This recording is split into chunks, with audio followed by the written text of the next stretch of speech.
Ohayo mga par! Ngayong araw mga par, Shiguchi Yusetsu naman ang gagawin natin. Or magwe-welding tayo ngayon ng Shiguchi.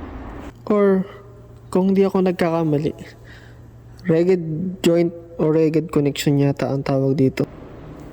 Ito yung connection sa pagitan ng poste at ng beam. Madali lang naman to. Manipis lang siya. Bali, 4 na pass ang gagawin ko rito. Isang root pass, isang fill pass, at 2 capping. Kung papansinin nyo, yung puti na yan, ang tawag namin dyan ay ceramic tab or ceramic tab. Nilalagay namin yan lagi sa mga dulo ng mga may bevel or may groove. Protection din siya para hindi tumulo.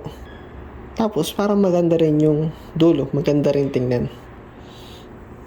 Kung mapapansin nyo, ang gagawin ko dyan, sa 4 na may groove na yan, weldingan ko muna siya ng root pass at fill pass.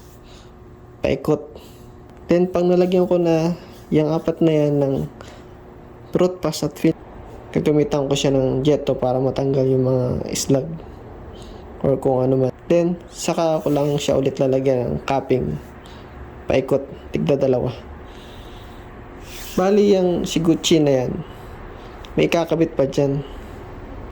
Kakabit dyan yung shaft to.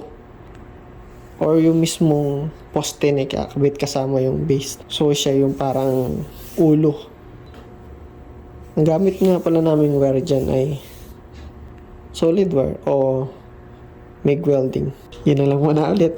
Bye-bye! Johnny Mena.